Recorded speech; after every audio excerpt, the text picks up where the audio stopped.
Season 2, Episode 2. We're ready to go. Normally at this time we're talking about what are we going to put in the show, Tom? But we're already done. It's done. Episode 1 of Season 2, we did the Madeleines with Gale Gand. Cover your ears. Oh. All right. Let's see. Hold on. 4 more. Got it. Nice. There you go. So Nice. That means we buttered and floured, right? Oh, man. All right, let's get the other one. So you cannot be timid with these. You know, you have to really, be committed to knocking them. There you go. Why do I not One see more, Julia doing this? Why do I not see Julia? Whacking them? No, Whacking sure them. she did. Sure she did. So then it's important to kind of flip them over as soon as you can, because you don't want, this bottom side that's got all those great marks on it to flatten. They are spongy. Yeah, aren't they? Man. They're beautiful. So we're just going to line them up here. They kind of make their own garnish. They're so pretty. Man, they are pretty. Right? And they smell Do you smell delicious. the lemon? Yes, I do. So you can kind of pile them on top of each other like that, and it almost makes like a big blossom. Now we're following up with the savory part. An incredible meal. We're going into Gale Gand's cookbooks and pulling out some recipes. Quite a repertoire in there. And we're making the Escarole sausage and white bean stew and a nice fennel burrata salad to go with that. And these recipes are worthy enough to be in your dinner rotation because they just came out so well. Everything came out great. Welcome to Tom's Table.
Welcome to Tom's Table. We're interviewing, if you can believe it, Gale Gand, widely recognized as one of the finest pastry chefs in the United States. And we've got quite a menu planned for Gale to cook with us today. And some of the things we're going to make today is going to be one of your old Escarole white bean and sausage stew. Right. Italian sausage is a great, stewy, dinner dish, winter especially. Good winter night stew. Yeah. We're going to do a salad with the burrata cheese, the mozzarella with the creamy mozzarella inside, and plenty of herbs and stuff like that. The things that we're going to cook today, though, aren't real visual. They're more like sort of delicious, can't resist it, gotta have it. Right. And I think I've been in the restaurant business 40 years now. So as I get older, my work tends to get simpler and more concise and more pure and less about magic tricks. Well, and that's it. I mean, you don't need 24 ingredients to make something taste good. I was judging a cooking contest yesterday, Yes. and it was so interesting to see the younger chefs had, like you said, 27 different elements and just all this extraneous stuff that had you taken away that one flour, and that one other ingredient, you still would have been great. Would have been fine. You wouldn't have missed those things, but they don't have the ability to, like Coco Chanel asks you to do, get dressed, look in the mirror, and take one accessory off. So I think as you get older and more mature, you're allowed to... That was a chick thing. You're right. You guys know what I'm talking about. But as a mature chef, you allow yourself to send the message with less ingredients. Well, one of my finest meals purify is just simple pork roast, onions, and onion and apple sauce, apple juice gravy. I mean, why aren't we making that? Yeah, we should be making that. We'll make that. We'll do that another time. Well, maybe Gale will be a regular on Tom's Table. That's what that would do. In a perfect world, you'd be a regular on Tom's Table. Well, now I know how to get here. So. Yes, we have no bananas. We have no bananas today. And now here's an idea for quick and festive appetizers. Cut your favorite kinds of Kraft Deluxe slices in quarters. We're using Old English brand with rich cheddar flavor, Kraft Swiss, and Kraft Pimento. These rich-tasting cheese squares fit perfectly on shredded wheat crackers. And we're decorating them with cocktail onions, sliced olives, and anchovy curls to add a gay note to our tempting cheese nibblers. Tomorrow, why not pick up several packages of the best-tasting pasteurized processed cheese you can buy? Kraft Deluxe Slices. To get any of tonight's recipes free, just send a postcard with your name and address to Kraft Television Recipes, Box 1718, Chicago 77. Okay. Well, we're going to do our salad that's going to go with it. Right, we're going to do a burrata salad. So really it's a sort of kind of marinated, vegetables a little bit to complement a burrata cheese, which is this gorgeous stuffed mozzarella. Yeah. And the good thing is we're in summertime. Right. In Illinois. In Illinois there's many months where we don't have fresh tomatoes. These are out of our garden, if you will. Are they? Did you grow these? Yeah. Beauties. Because these are all different. Cherokee purples and yellows and Good job. I mean, it's going to make such a difference in our salads. Oh, it's going to have so much flavor. I was growing heirloom tomatoes one year. My favorite variety was my pink ping pong tomatoes. Just because I like the name, but the names of some of these are so funny. And the flavors are, I mean, you get a homegrown tomato, it's nothing like it. Nothing like it. We don't have to tell you that, though. You know that. So what I'm going to do is just make a quickie vinaigrette with some herbs in it, is what I was thinking. We'll use that to dress some chopped up tomato, maybe add a little fennel for crunch and for flavor. What is the top of these called? Franz. I'm fond of you. I told you I was going to get that. I can't believe we're actually using fennel, because when I was on Iron Chef, this was my secret ingredient. Really? So usually it's banned from the set. But yeah, fennel was my... You were also a judge on Top Chef. I was. I judged Top Chef. I judged Top Chef Just Desserts. I judged Last Cake Standing. I judged Food Network Challenge. I'm judging you right now. Let's not judge, lest ye be judged. Is that how it goes? No, that's not how it goes. But anyway, we're going to chop. So you wanted to show that little trick, right? How to keep this slidey, slippery cutting board safe. See how that's sliding around? Yeah. Would you lift that? Yes. Moist towel, boom.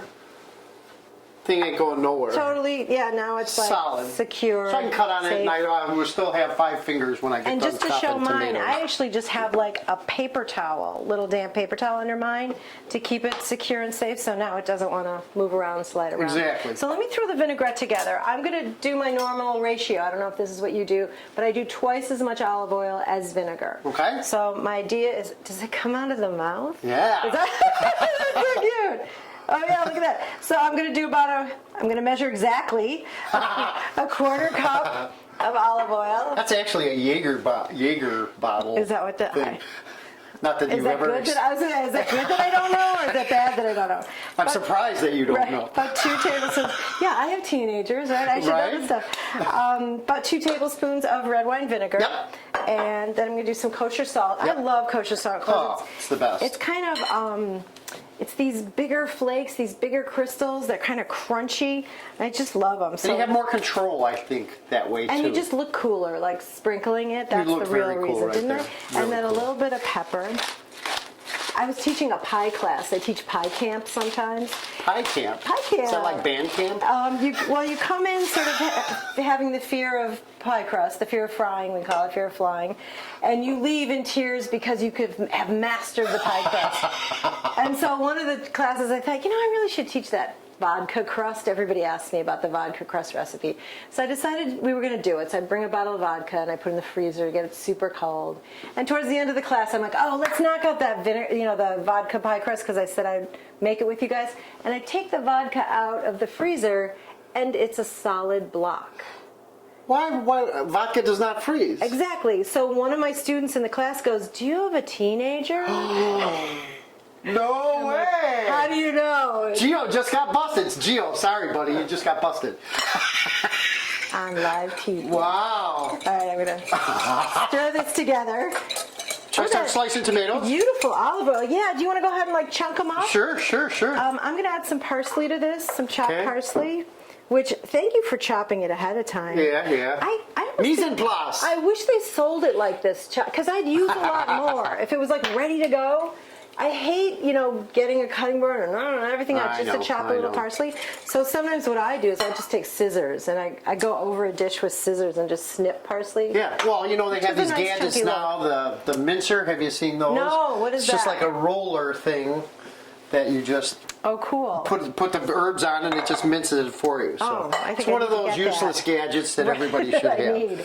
I'm going to put some chives in there too. It's not in the recipe in the lunch book, but I thought, we've got them from your garden. Yep. They're looking good. It's summer. Yep. Let's celebrate. So I'm just going to chop up. Again, at home, I would, probably take a scissors to these chives and just kind of snip, snip, snip. So let's put that in there though. And what I want to do is dress the tomatoes and dress the fennel with this little vinaigrette I made. Okay, so we're just quartering the tomatoes and then we're just going to go in half again. Is that all we want to do, right? Or do we want to get the pulp out of there? No, but I'm just thinking, smaller? A little smaller, because you think about, they're going to put a Bites. fork in it. Yeah, we don't want them to have to cut it. And people don't want to open their mouth too wide when they're having dinner with others. So we want it like a bite-sized piece. Okay. And actually that's going to go with our meal too, with the Italian sausage. Yeah, everything's sort of bite-sized pieces, so we won't even need a knife. I'm going to cut the tops off of this fennel, but we'll save them in case we want to put like a little fennel frond. Did I say I'm fond of you? You said you were fond Did of I me. say it? This is baby fennel, which is really nice. And I already, the kitchen just smells of anise now, which is sort of that fennel flavor. I love fennel because it's kind of like grown-up celery. Like it gives the crunch of celery, but it has this, more complex flavor. Mature taste to it, yeah. So, but I'm going to do pretty thin slices here. Let's see what we end up with. I may end up like chopping it a little bit if these rings are too big. So I'm married to Jimmy, whose family is Sicilian. His last name is Sedita, which I don't know. Do you speak Italian or no? So of course. Right.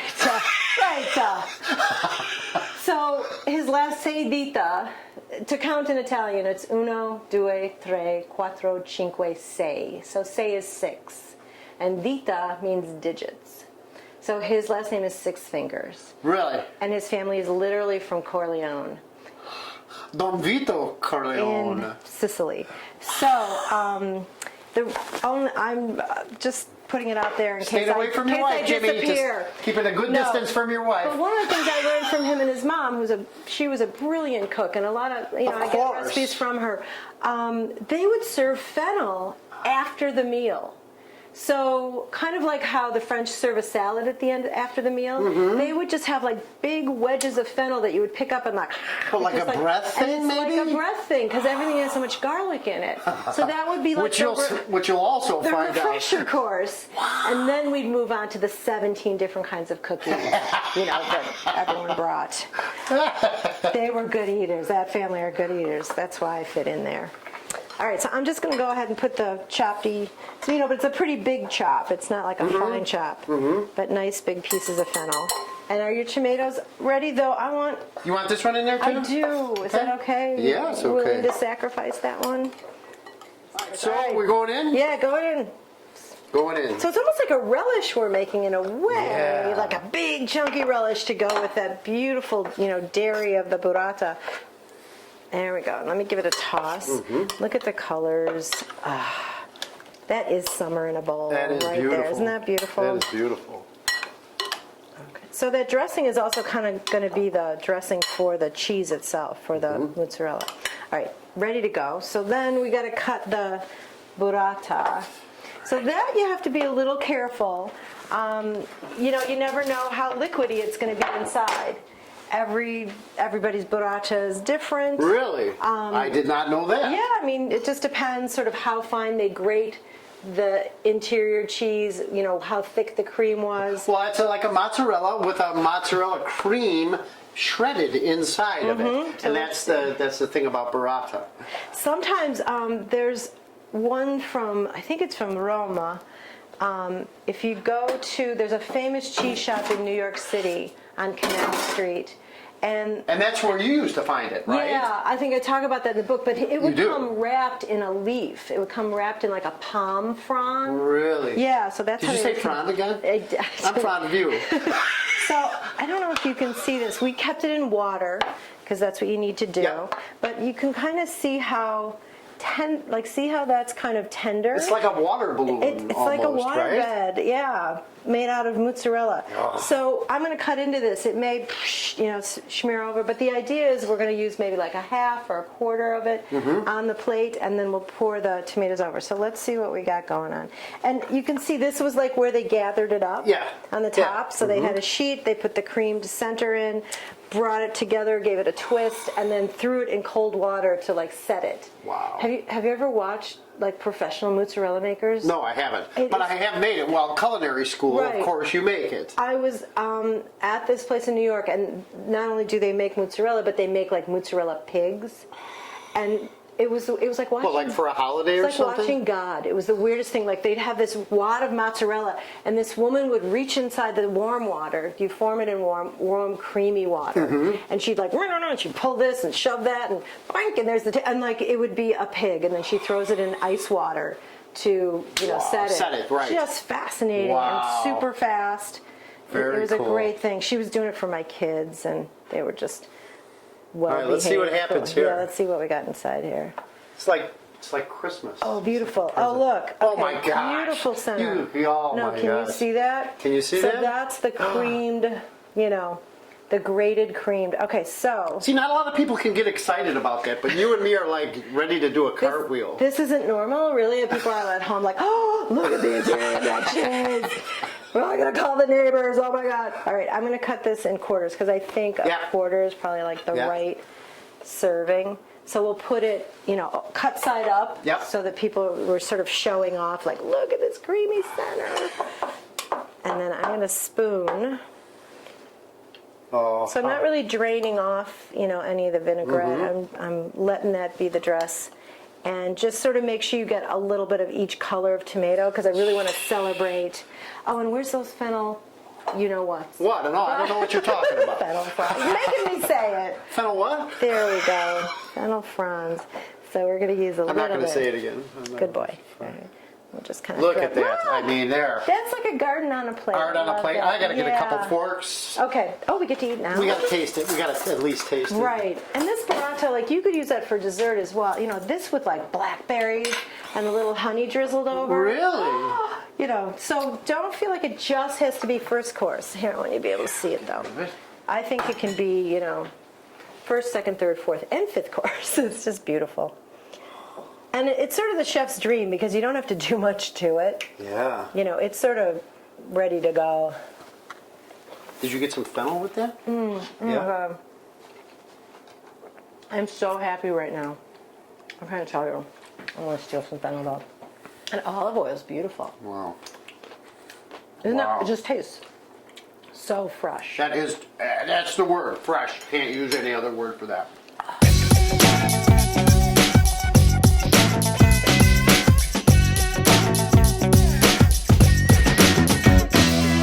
The stories in your cookbooks. And that's half the fun of reading a cookbook. Oh, that's nice. Is all the stories that come with it. Because when I was writing, I remember when I first started writing, I thought writing a cookbook is recipes. And my agent, Jane Distel, said, I need the head notes to be interesting. She's got a scratchy voice, that's why. She's like Joan Rivers' voice. Get her some water, get Gale some water. I need you to make the head notes interesting, dear. And I'm like, why? She's like, people need something to read on the toilet. So she says that like about 40% of all cookbooks are being read in the bathroom and not in the kitchen. Really? And that people aren't even cooking from them. So there needs to be some story being told. And I got it kind of personalizes it, Yeah, in a good way. So there's a story for almost every recipe probably that I've done. Very cool. So we were talking a little bit about like what else do I do now? So I still write. I have my root beer company. I teach a lot. I teach locally at libraries, which is where we met. Yep. Senior centers. I do stand up at. You're a giver backer. Ladies' luncheons. Yeah. I often at the end, and I think it even happened at the one we were at, someone will come up and go like, you shouldn't be on Food Network, you should be on Comedy Central.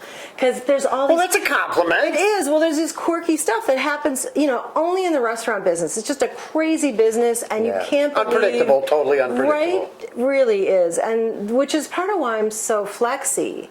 Because, in my life, every day was unpredictable, except while I filmed my Food Network show. Well, that was those days, we talked always about knew. that. Yeah, it was union guys, and no one wants to pay time and a half to them. And so the day was over at 6 o'clock. There was like a coffee break and a morning break and a nice proper lunch. But here again, tell how many shows you'd do in a day. We would do 30 shows in 10 days. So the first day you get there for your 2-week run, you do like 2 shows because it's a little clunky. Second day, 3 shows. And at the end of the second day, they'd be like, Mario does 5 shows a day. And they'd like throw the Mario shame card at you. So like by day 3, you're up to 5 shows a day. Which is a lot of clothing changes. As a gal that wears a uniform, like I'm not used to, changing my shirt that many times. Oh, in between each show, different hair, different really, huh? Yeah, someone's like putting earrings on me, and all this stuff I just don't think about at all. Did you get used to that pampering? I did. Yeah, nothing wrong with that. Well, what I said, if I ever win the lottery, I would get a person who does hair and makeup. Like that's what I volunteer. I'm not buying houses for anybody. I'm not buying fancy cars. I want hair and makeup and a classical guitarist in the corner like Picasso. Ah, there you go. That's like my. There you go. Yeah. And filled 529 accounts for my kids' college, of course. Right. Well, didn't the Food Network pay for your son's college? When Gio went away to school at College of Worcester, I gave him a T-shirt that says Food Network paid for my college, which they did. And he wears it. Yeah, he does wear it. And I thanked Food Network for it, and I said, if you've got another show, I just want to remind you, I have these twins whose college is not paid for. So there you go. Uh-huh. I can use it on the show. How old are the twins? They are 11 now. So okay. Going into 6th grade. All right, back to your cookbooks. You can't go to one of your kids' functions and isn't the expectations up here for when you? Gale, can you bring some brownies? Having Martha Stewart for a mom a little bit, right? And when they put out the sign-up sheets for who's going to do snack for the school, but like not Rice Krispie treats, everyone just right? backs away. They're like, let Gale do it. Just let Gale sign up first. Like they'll sign up for paper goods or something like that. But they want me to sign up for snack, which is really nice. Cool. Though So do you go crazy for functions? Oh yeah. Though now if you've got the skill, right? Schools are allowing less and less outside cooked food into schools. That's right. But I usually give a class every year. I do a cooking class in my kids' classroom. I'm not sure that their parents are cooking with them, and so I feel like it's my job to at least once a year cook with these kids. Mm-hmm. And it gives my kids some experience. They do the demo with me, so they get public speaking experience. That's huge. I think it's really important, and then I don't have to have a bat mitzvah for them because they already have the skills to speak in front of their elders. Save the crazy everybody. Yeah. So that's what I do instead. But I'll tell you, I did that every year. So, with Gio from Montessori preschool up until senior year of high school. Well, in your books, you thank all the Gio's 3rd grade teachers. When I was teaching senior year at the senior symposium, there was like 100 kids that showed up. I said, who's cooked with me before? And every hand went up. 100 hands. And I pointed, I'm like, Leah, what did we make? She's like, oh, in 3rd grade, we made crepes. I'm like, Brian, what did we do? He goes, don't you remember we made pumpkin muffins in 5th grade? And these kids had a repertoire of 1 to 8 recipes that they had done with me. So I know they're going off to college and they won't starve because they can at least make one thing, that they did with me. So I feel like, a little bit of a cooking Pied Piper with all these kids. Well, your son hung out with you in the kitchen, yes or no? Had to, Right. Spring break, guess where he was? Prepping a troop. This is a kid, by age 6, he could break down lobsters faster than anybody I know, because that was... wow. I'll never forget, he was 3 and we were it was Julia Child's birthday party in Lexington, Kentucky. No, in Louisville, Kentucky. It was a big AIWF event, and it was all women chefs. And Gio's 3, so I'm thinking I can bring him in the kitchen. Women get it if you have to bring your kid. Right. And I remember we had to put a sheet pan across a big garbage can for him to sit on, and he was prepping Emily Luchetti's strawberries. He's cutting the tops off the strawberries, and Julia comes through the kitchen.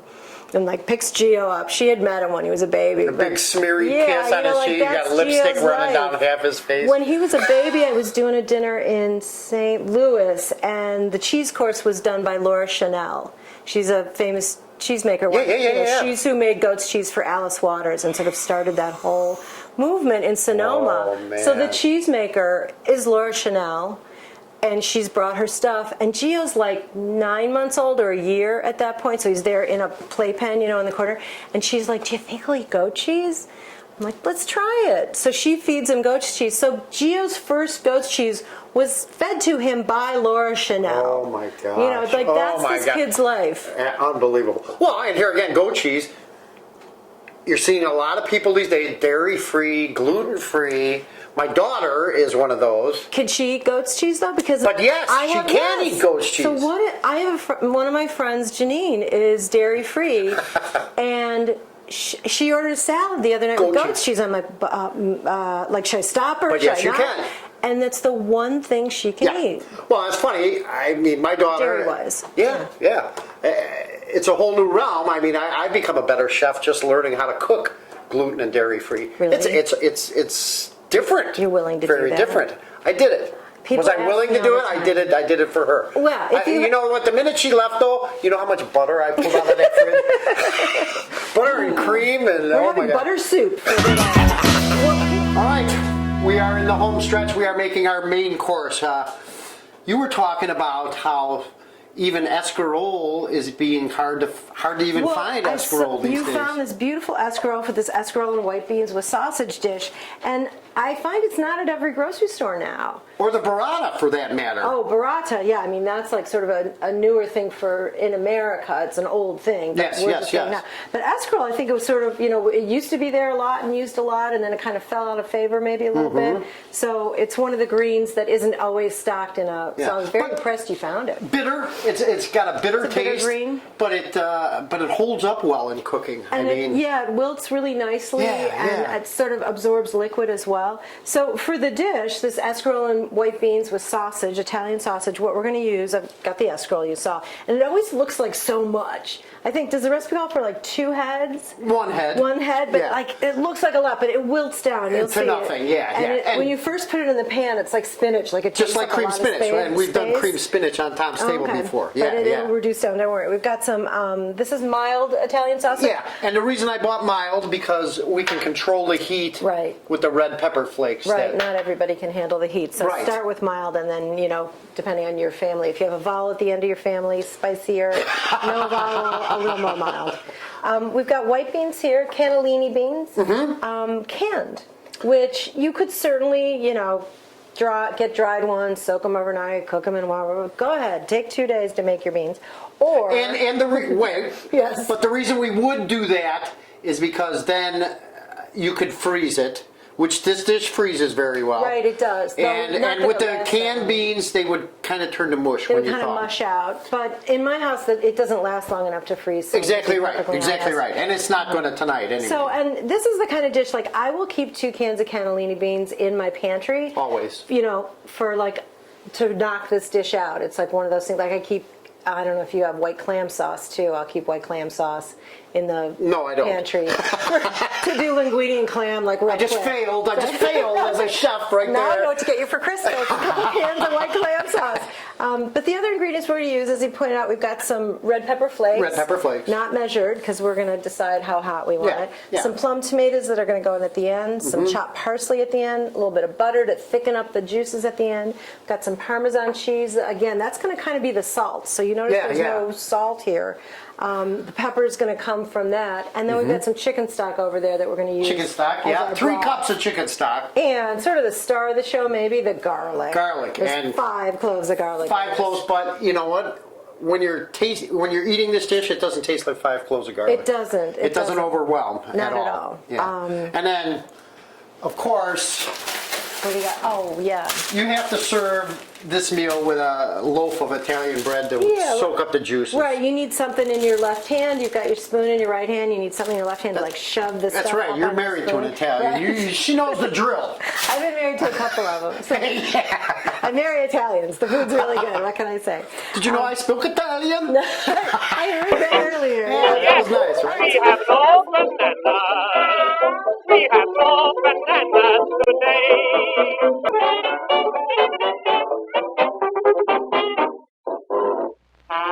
When it's Oldham's quality sausage, one bite calls for another. Oldham's is so bloomin' good, it's worth a special trip to your food store right now.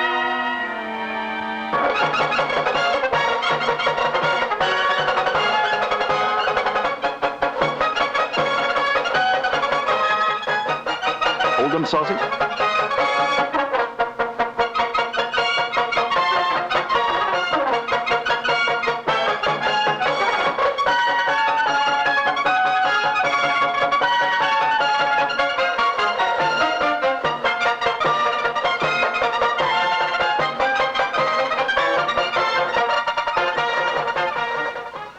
Taste Oldham quality sausage and let your taste buds bloom. It's the best bloomin' sausage you can eat. Insist on only Oldham's.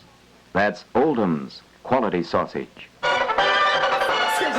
Bridge to the sausage. Let's get the sausage going. You're just going to bust that up into little pieces, kind of like the size on top of a pizza. Yeah. Yeah? Yeah. Right. So you're just going to, once you get it all in, give it a stir, kind of brown it on all sides, and then we can move to the next step, which is going to be the garlic. So let me get the garlic going for you. So Actually, sorry. Go Well, ahead. I want to, I know this sounds silly, but I'm going around the country doing this because people don't always know the difference between a bulb of garlic and a clove of garlic. Oh. So, right? But I get emails all the time like, I used 2 cloves of garlic in your pea hummus and it was inedible. And I say, send me a picture of a clove of garlic. And they send me a photo that looks like this. It's a full bulb. So this is the bulb, the mommy, and the cloves are the babies. So let's go ahead and get, how many was it? 5? 5. 5. Okay, I'm going to bust this open and pull out 5 cloves. Now the thing is, they're all different sizes. That's one of the sort of things about garlic is you have to decide, if one of the cloves is super big, then maybe have one of the other ones a little smaller. So they're not going to be equal in size, and that's okay. So here's my 5, right? And now to peel them, what I like to do, there's a sort of stemmy end, like the end where it was connected to the bulb. I cut that off. Right? It's kind of woody. Mm-hmm. And then I will take my knife and just put it right on top of the garlic, flat side, and then take my fist and whack it. You like the violent stuff, I to take the madeleines out, you like to smash the Makes garlic. me feel like power from the kitchen. But what happens is, the meat inside the clove smushes out, but the peel is stiff, so it cracks open and it comes off easily. So But a lot of people don't mess with that, and I have a phobia where I have to take that part off. Don't a lot of people Which? just kind of leave that little... Oh, the green inside? You mean that or no? No, the end, right? Oh, okay. But a lot of people don't take that they off, don't and take it off? I'm meticulous about that. I think it's, if you hit that, that's going to be like chewy. Yeah. It's sort of like a fig stem. If you hit one of those, it's kind of chewy. So I'm going to peel these, and then I'm just going to rough chop them.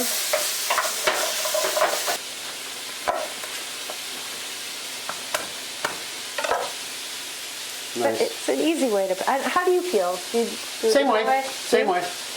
There's like a tube people use, and they put the garlic in like, but I don't, it's sort of old school. Somebody ever put one of those in one of your swag bags? Not yet. Not yet.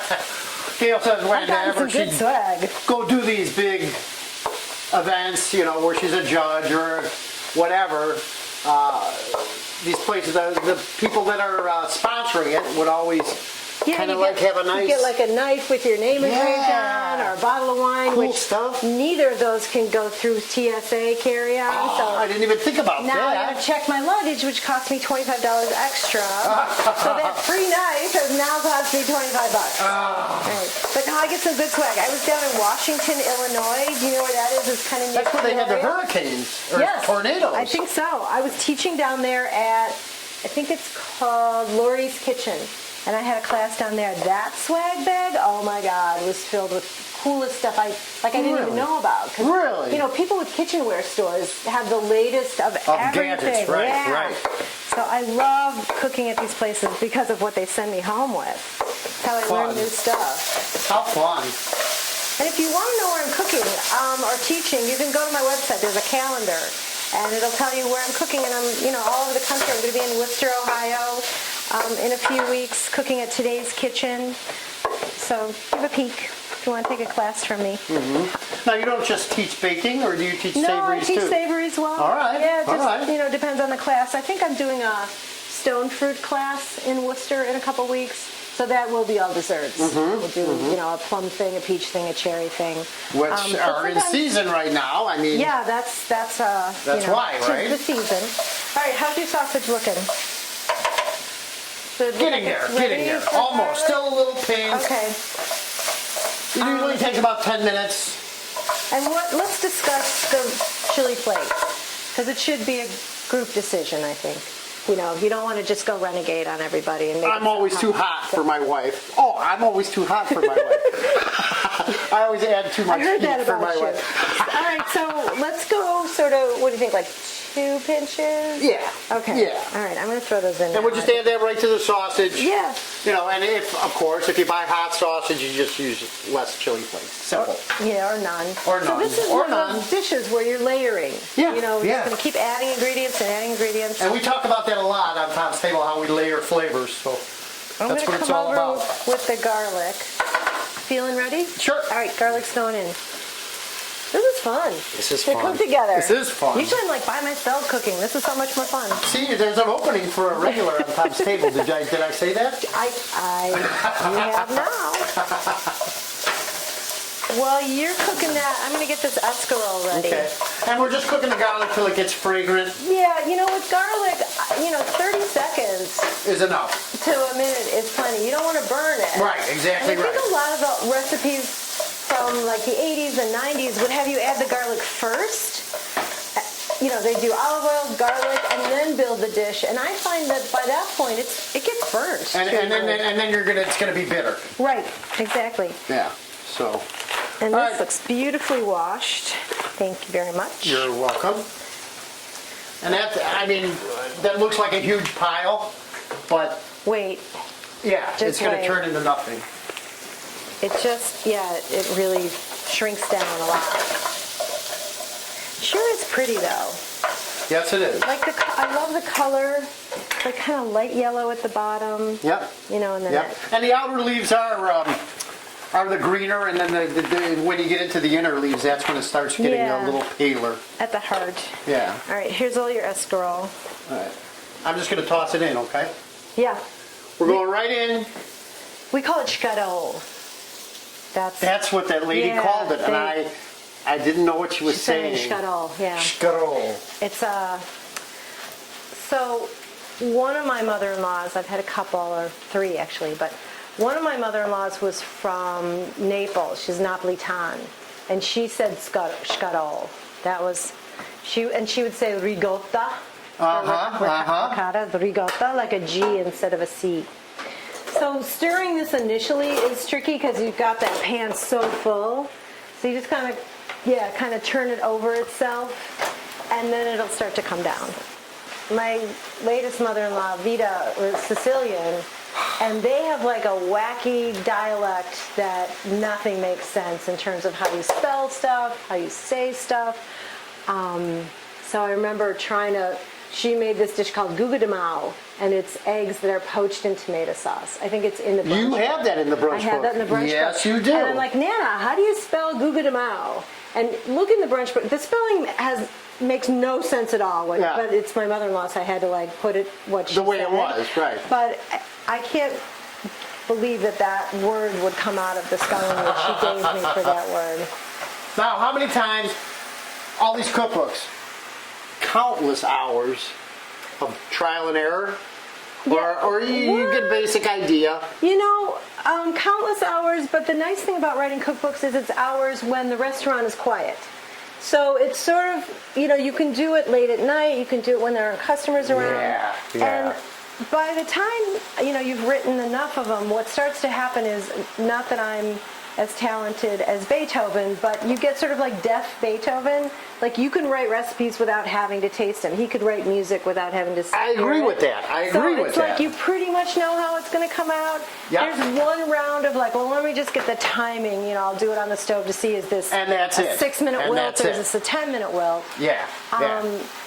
But otherwise, you kind of know how stuff's going to come out. Right.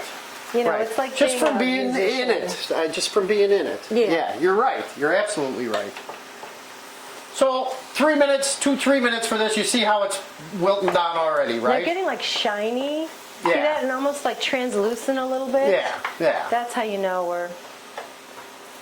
we're doing our job. So after the escarole, after the escarole wilts, we're going to add the... That's a fun word to say. It is, right? We're going to add the beans and the stock.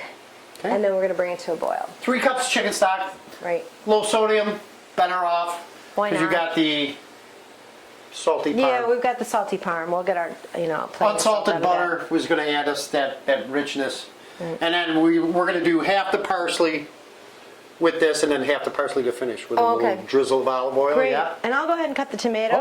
Okay. While we can, that'll get some of the juice out of them. All right, I'm going to go with the beans, yeah? Yep, beans and stock. Beans and stock. Right. Are these tomatoes from your garden also? Yes, they are. God, I came at the right time of year. Yes, you did. Thank you very much. Sharp enough for you? It is. All right, I sharpened them. Tomatoes, the test. Yes, it is. Yes, it That's the is. test. There we go. So then you end up with cubes, and you can just, if you've got like a stem end there, you can just pull that little stem end right Mm-hmm. out. So we're going to bring this to a gentle boil. And actually, this is a very pretty dish to eat. You've got the green escarole and the tomato, and oh, it's just, yeah, appealing to the eye. And don't we talked about that, eating with your eyes as well, you know. So, So yeah. I like to eat with my mouth mostly, but The eyes begin it. people look, they look at what they're eating first and decide like, is this going to go in my mouth or not? So just a half a cup of Parmesan. I use the Did you get like a big the wedge of it and grate it? Yeah. Oh, use the microplane? microplane. Smart. Yeah. So a half a cup goes in there, and that's going to thicken it too. I'm just going to bring these tomatoes over and go ahead and just Right in. push them right in. Looks like Christmas. So they'll kind of jam up a little bit, they get kind of juicy and jammy and wilty. Go ahead with the butter. We'll do parsley last. And the butter's going to thicken it slightly And give it a richness. and make it delicious. Yeah. Sorry to my daughter Megan, who's gluten and dairy free. I wouldn't be doing this with your dish. Well, But, we would stop before we put the cheese in. and that's what I did. Leave and the then, cheese out, leave the butter out. And that's what you can always do. You can do that. If you're cooking for someone like that, you can Right. get it to a certain point before you add these things, and they can eat along with you. I'm going to come in and add some parsley. Yeah. Yeah, serve them, then add the 8 tablespoons of butter, and then serve me. Right. Gladly. They don't call me the butter babe for nothing. Or the dairy queen. Yes, you are the dairy, the dairy queen. They do call you the dairy Yes. queen. They also call me the dessert diva, which is Okay. funny because I'm not diva-ish, really. No. But some chefs think I am because it's like, don't touch my stuff, don't touch my mise en place, don't touch my chinois. And But I think all pastry chefs are I'm like that. very excited that Gale's touching my Tom's Table spoon right now. That looks beautiful. That does look beautiful. Now, look at the colors. Green, yeah. red. We should taste. Yeah, see how the salt level is. See how the red pepper flake level is. Right? Check your heat. Check your Salt. salt and pepper.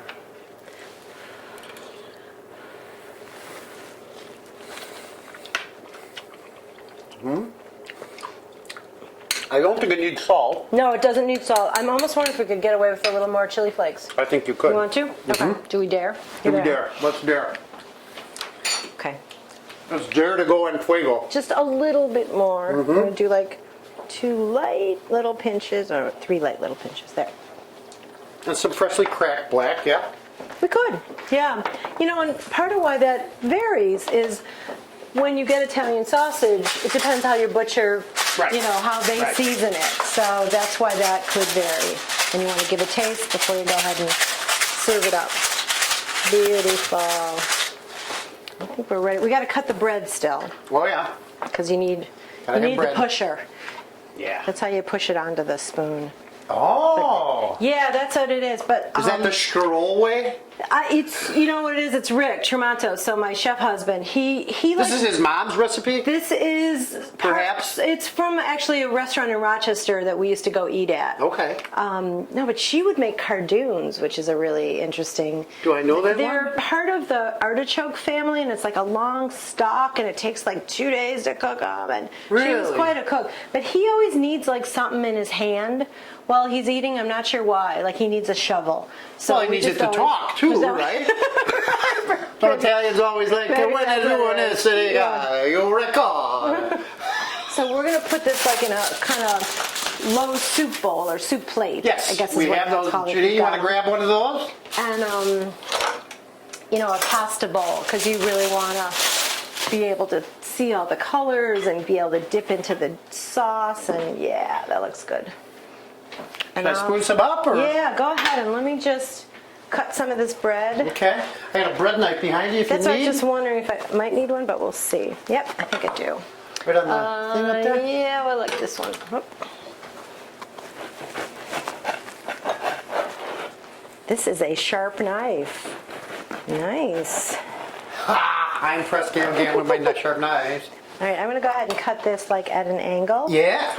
And then that'll be sort of the crouton and stick in there. Beautiful.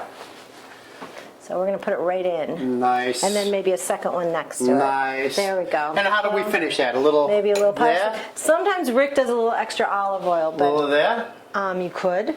Yep. And maybe like a little drizzle of olive A little oil. right from Just the like- stag's mouth. Yes. Come on. There it is. Beautiful. Nice. And make sure you have, you know, you can see there's some juice in there, like some of the cooking juices. Right. Perfect. Right. This is what we really should do. Cheers. Cheers. We'll meet you in Tom's table.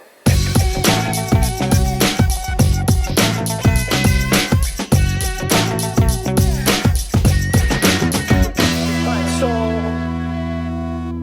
the grueling days are over at Gale Gand. At The long, the you know, 12-hour, the 14-hour day? 18 hours. 18 hours. 18-hour Man. day. Yeah, I started out at a size 6.5 shoe. I'm at a 9 now. So those, yeah. One of your mottos, wear comfortable shoes. Always wear comfortable shoes. That's my best advice to most people.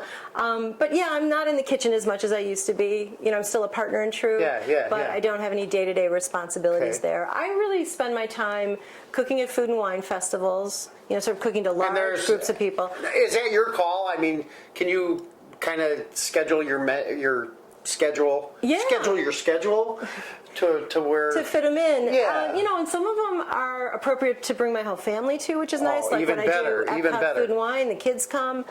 Some are just, you know, pretty. Like I cook at King Arthur Flour up in Vermont, and I choose one of the finest companies around. Yeah, right? and for baking especially, you know, this is the people that show up there are, you know, just baking, you know. Crazies. Crazy. It's like the women who enter the Pillsbury Bake Off. They're just Yeah. they're so hungry for knowledge, and they're great students.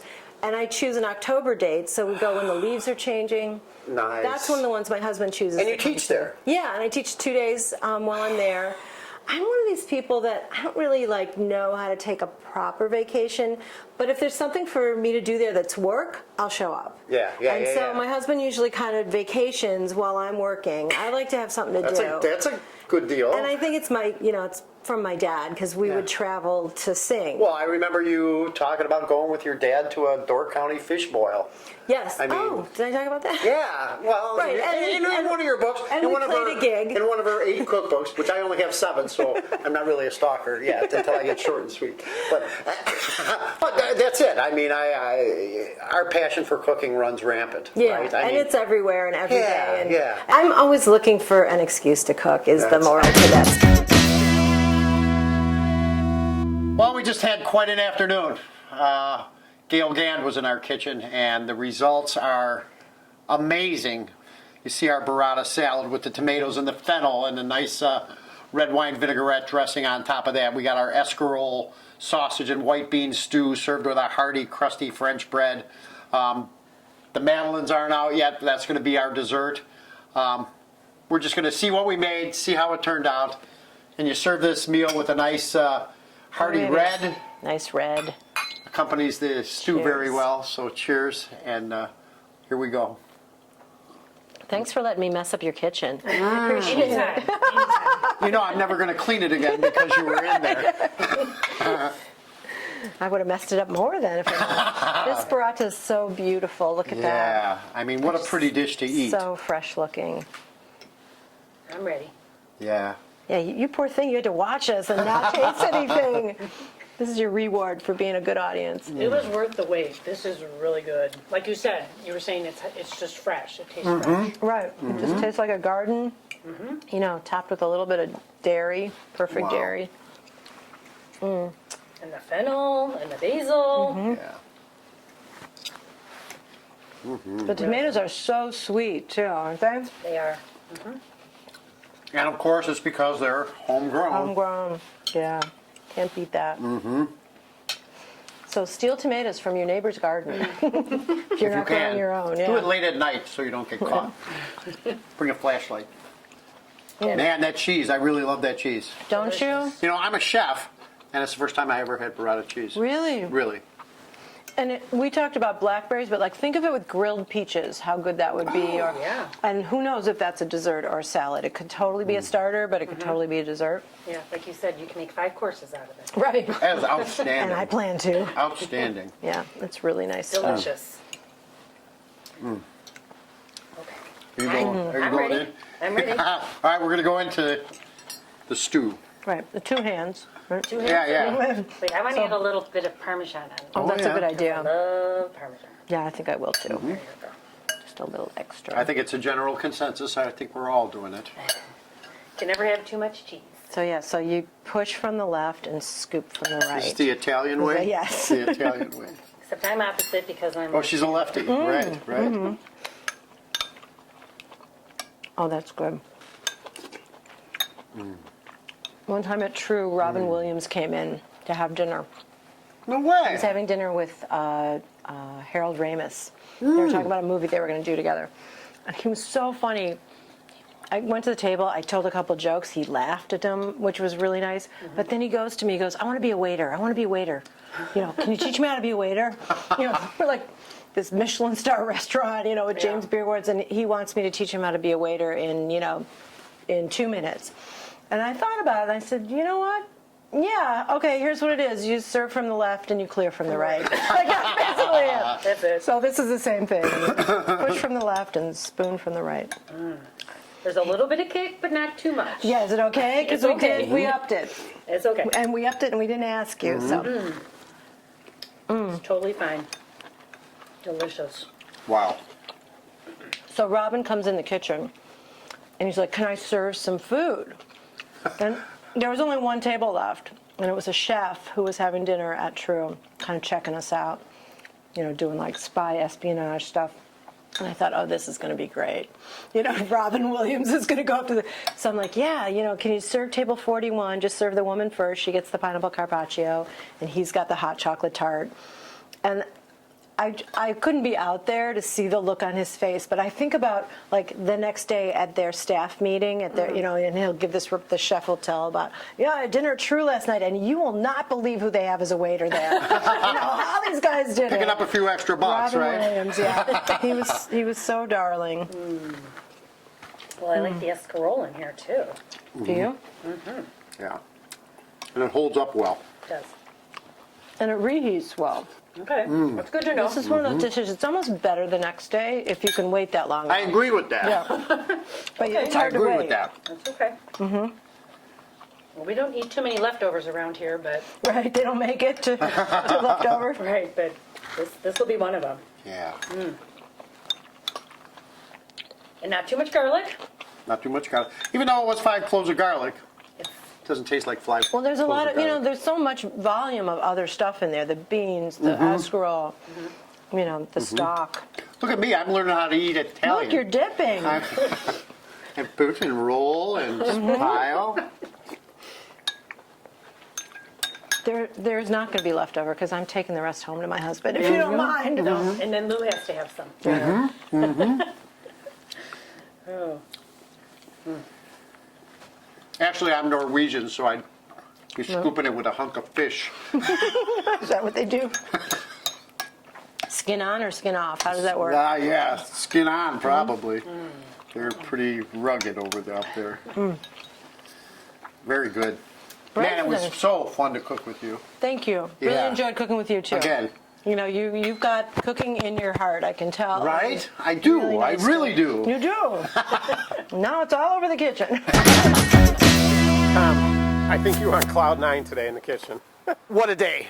I'm going to remember this day for the rest of my life. It was absolutely amazing. You guys were great. It was phenomenal. We made the savory dishes. They came out so excellent. You know what I experienced today? Joie de vivre. There's an old movie called Serendipity. It was with a couple of Chicago actors, John Cusack and Jeremy Piven. I better not forget Kate Beckinsale because she's pretty hot in that movie. Anyway, Jeremy Piven's talking to John Cusack about joie de vivre, the joy of life. And in my 9-to-5 job, I don't really experience the joie de vivre. Today, I experienced the joie de vivre. I mean, the joy of life. Cooking with Gale Gand in the kitchen. Was that not unbelievable? It was phenomenal, and she was such a good interview. Oh, my gosh. She was so interesting, and we're just so glad she came out. Yeah. We got a lot of stuff coming up this season on Tom's Table, so stay with us, keep watching, and we appreciate your viewership, and more good things to come. So thanks for watching Tom's Table. We'll see you later.